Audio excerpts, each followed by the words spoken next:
Hello guys, bersama saya lagi dalam Alright Napa Channel. Sesuatu lagi isu yang seringkali dipolitikan oleh pihak pembangkang, terutamanya ahli parlimen Kota Baru, ahli parlimen PAS ini, ya, sampai berbuih mulutnya mengatakan di dalam parlimen, sahabat semua, ya, berkaitan dengan isu addendum, ya, yang terkait dengan Najib Razak, dan perkara itu sebenarnya, ya, dikatakan hanyalah sebagai hearsay ataupun kabar angin, tapi masih lagi sampai sekarang ini dimainkan, ya, oleh pihak pembangkang dan sebagainya. Dan akhirnya sahabat semua, ahli parlimen PAS Kota Baru ini koyak, ya, apabila YB Datuk Seri Saifuddin memberikan jawapan yang begitu tuntas, yang begitu detail, ya, berkaitan dengan perkara ini. Jadi menarik, ya, untuk saya bawakan bersama dengan anda sahabat semua pencerahan, ya, daripada Datuk Seri Saifuddin berkaitan dengan isu panas ini. Jadi mari kita tonton video ini. Terima kasih. Betul yang bangkit soalan ni para peguam handal. Saya mengaji sains pertanian ya. Berdepan dengan parlimen ni kita kena tunjuk gagah sikit ya. Dia isu dia Kota Baru dan Gulugut ialah bila kita nak tempatkan di tahanan rumah, dia melibatkan pemakaian device. Okey, dalam tafsiran undang-undang ia dipanggil alat belenggu. Okey, tafsiran Jabatan Peguam Negara alat belenggu bermaksud gari.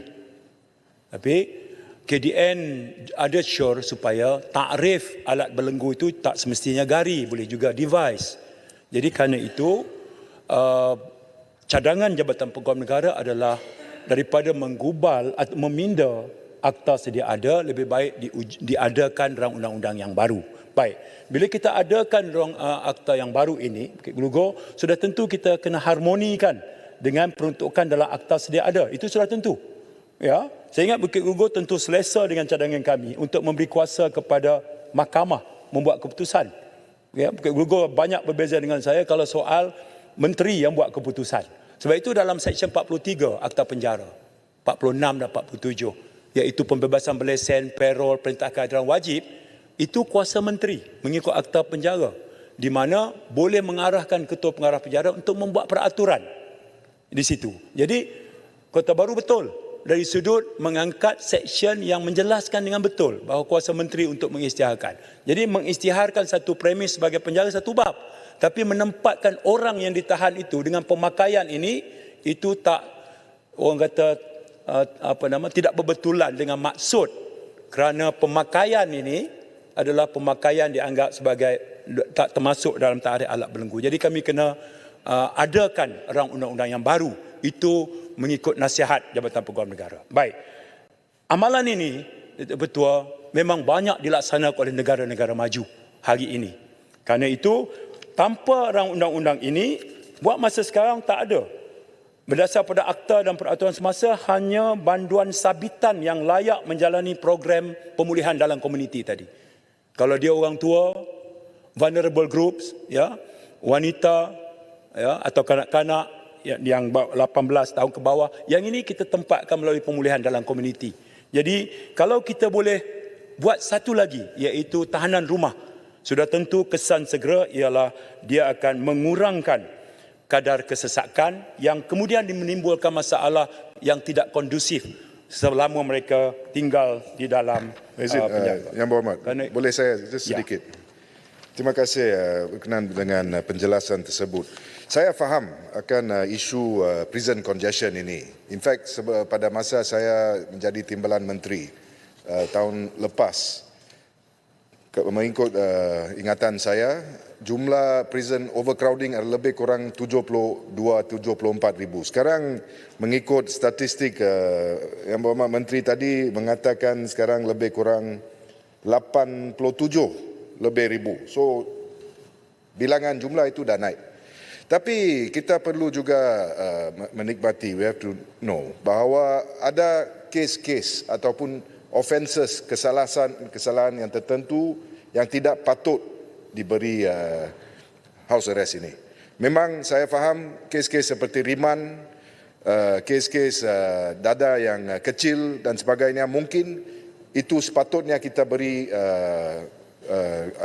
house detention, oleh kerana ini boleh mengurangkan prison congestion. Jadi tadi pihak menteri telah pun mengatakan bahawa memberi beberapa contoh di mana prison arrest, house arrest ini tidak akan dibenarkan.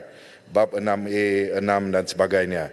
Dan juga untuk kesalahan yang memperuntukkan penjara 10 tahun dan ke atas. Adakah penjara 10 tahun dan ke atas itu mengikut kesalahan ataupun mengikut hukuman yang diberi oleh mahkamah? Itu penting. Oleh kerana sekiranya seseorang itu dituduh di bawah sesuatu section, hukumannya prescribed dalam section tersebut. Jadi adakah kita mengikut the prescribed sentence ataupun sentence yang telah pun dijatuhkan oleh mahkamah? Jadi kita nak tahu, oleh kerana contohnya dalam kes Najib Tun Razak, di dalam kes tersebut beliau telah pun disabitkan dan diberi hukuman yang tertentu. Jadi adakah house arrest ini akan diguna pakai ataupun boleh dipakai oleh seseorang seperti itu? Terima kasih. Ibu Mat, saya teruskan soalan yang hampir sama. Kalau Yang Berhormat Menteri mengatakan rasional ataupun justifikasi nak wujudkan akta tahanan rumah ini adalah kerana penjara kita overcrowded ataupun kerana nak ada peruntukan untuk pemakaian device, saya rasa itu bukanlah alasan yang besar untuk wujudkan satu undang-undang. Sebab kalau Yang Berhormat masih ingat masa Yang Berhormat jadi masa COVID dulu, beberapa akta telah dipinda untuk memasukkan pemakaian device itu dalam akta yang sedia ada. Contohnya Akta 342, Akta Pengawalan Penyakit Berjangkit. Mereka yang dikenakan tindakan kerana tidak mengambil langkah, tak pakai face mask dan sebagainya, dicadangkan untuk memakai device. Itu benda yang kecil saja. Peruntukan Seksyen 3 ini sudah jelas. Saya rasa intention of legislation, niat pembuat undang-undang pada masa ini juga telah mengambil kira berlaku satu masa akan berlakunya overcrowded di dalam penjara. Jadi takkanlah kerana alasan-alasan begitu saja menyebabkan perlu satu akta khusus untuk tahanan rumah.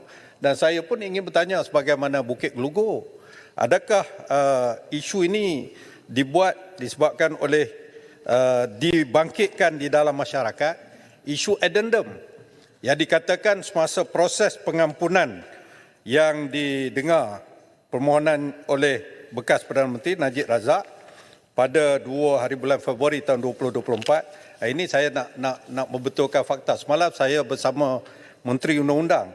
Saya ragu beliau tak nak jawab soalan saya dan dia kata ini perkara ni Menteri KDN kena jawab. Isu addendum ini. Sedangkan dia beritahu dalam dewan ni semalam, dia kata siapa ya urus dia? Macam dia tak tahu urus dia. Di tangan saya ni dengan jelas kenyataan media bahagian undang-undang Jabatan Perdana Menteri sebagai urus dia kepada lembaga pengampunan. Dia tak tahu dia tu adalah urus dia lembaga pengampunan. Jadi semalam saya tak ada ini, saya balik saya bawa kepada hari ini. Tak apalah benda itu. Jadi dalam hal ini saya nak dapat penjelasan teruslah kerana ini ada kaitan. Benarkah Yang Berhormat wujudnya apa yang dipanggil addendum, satu perintah tambahan di dalam perintah berkaitan dengan keputusan lembaga pengampunan terhadap Datuk Seri Najib Tun Razak, yang mana lembaga pengampunan ini telah memberikan pembebasan awal kepada beliau dan juga pengurangan denda daripada 210 juta kepada 50 juta saja, dan dikatakan ada addendum. Saya telah dibekalkan oleh isu addendum, saya respon terus supaya tak prolong nanti makan masa terlalu panjang. Ada isunya isu addendum aja, saya jelaskan. Okay. Baik, ya. Okay. Terima kasih Kota Baru. Kota Baru dah ambil 7 minit masa saya. Kota Baru saja. Okay. Saya ada 45 minit. Okey ya. Bukit Gelugor dan Kota Baru. Saya nak sebut begini ya. Saya jelaskan tadi. Okey. Hasrat KDN untuk mewujudkan akta ini adalah untuk address isu tahanan reman. Kalau sabitan tak kena lah. Tak termasuk dalam kita punya ni. Okey, melainkan nanti bila kita bentang nanti Yang Berhormat merasakan bahawa yang sabitan pun mesti dipertimbangkan juga. Dan kita buat keputusan masa itu. Buat masa sekarang. Niat kami adalah untuk kategori yang mahkamah perintahkan tahanan reman sementara menunggu tarikh perbicaraan. Jadi termasuklah kalau dia dituduh reman di bawah perkara yang 10 tahun tadi itu. Ya, kalau 10 tahun ni tak layak tu timbanglah. Itu menunjukkan tahap seriusnya kesalahan itu. Baik. Kota Baru, cerita tentang addendum itu adalah perkara yang berkait dengan keputusan Padan Board. Okey, Padan Board dalam perlembagaan sepenuhnya kuasa di Pertuan Agong lah. Administratif, of course lah, dia adalah Sekretariat Pengaptaran sebagainya kan. Kota Baru juga mengikuti keputusan mahkamah ketika peguam yang berkenaan bawa dan mahkamah kemudian menganggap bahawa addendum ini adalah satu hearsay. Wah, itu sudah jelas keputusan mahkamah. Jadi kalau dah situ, itu sudah jelas lah. Kita tak patut timbul lagi lah. KDN pun lagi jauh. Kita tidak menggotai Padan Board. Tak ada. Tak ada langsung. Ya. Jadi wujud atau tidak, mahkamah kata ketika perkara itu diangkat oleh peguam yang berkenaan, mahkamah kata cerita ini dapat daripada sipolan, sipolan dengar daripada sipolan, sipolan dapat daripada sipolan. Itu maknanya hearsay. Jadi selesai kat situ lah. Saya tak mau ulah lebih daripada itu. Baik ya. Saya nak teruskan pada perkara kedua Kota Baru. Bagi saya ni sebab saya ada 23 minit. Saya tak mau prolong lebih. Setengah minit. Saya dah jelaskan begitu Kota Baru. Setengah minit. Keputusan mahkamah yang telah pun dia buat. Saya nak tanya begini ya Muhammad. Be fair to me also. Ya. Sebagai kerajaan, apabila wujudnya isu addendum ini, boleh kerajaan jelaskan ada ataupun tidak ada addendum itu? Bukan masalah hearsay tak hearsay. Perdana Menteri atau Menteri boleh menghadap yang di-Pertuan Agong yang dulu. Tanya yang di-Pertuan Agong, ada ke tidak addendum itu? Itu duduk. Ya. Bagi saya jawab pula. Itu pandangan yang berhormat. Ya kan? Pandangan kita, kalau ada dispute pertikaian antara kerajaan dengan rakyat, antara sipolan, institusi mana yang membuat keputusan? Institusi mahkamah lah buat keputusan. Kalau mahkamah kata itu hearsay, yang berhormat faham apa maksud hearsay. Ya, jadi dianggap selesai lah. Pandangan yang berhormat adalah kerajaan kena tanya. Itu pandangan yang berhormat. Affidavit itu hearsay, isunya bukan hearsay. Pandangan yang berhormat, kerajaan kena tanya. Padan Board ada tak? Itu pandangan yang berhormat. Oleh kerana ada dispute, pertikaian, leave it to court to decide. If there is something related to the law, let the court develop the law dengan izin. Oh, gagah saya hafal skrip tu nak berhujah hari ni cakap orang putih juga. Ya, baik. Itu cerita tu. Saya move kepada tajuk yang kedua. Ahli yang berhormat juga bertanya tentang 1.2 juta pelancong Cina yang masuk tak keluar. Okey, sejumlah pelancong Cina masuk kemudian overstay dan segala macam. Hari ini saya nak jelaskan. Datang 1.2. Alright, so sekali lagi satu lagi pendedahan mantap ya daripada Datuk Seri Saifuddin. Sehingga terduduk ahli Parlimen Kota Baru daripada PAS ini, sahabat semua, menggunakan isu addendum lapalah dan sebagainya. Jadi terbaik, apa pandangan anda? Anda boleh berikan komen dalam ruangan komen. Jadi izinkan saya untuk mengundurkan diri dan seperti biasa, peribahasa mengatakan tapapun kangkap, 2 ton keinginan. Dalam bahasa Melayunya, tepuk dada, tanya selera. Sekian, bye-bye.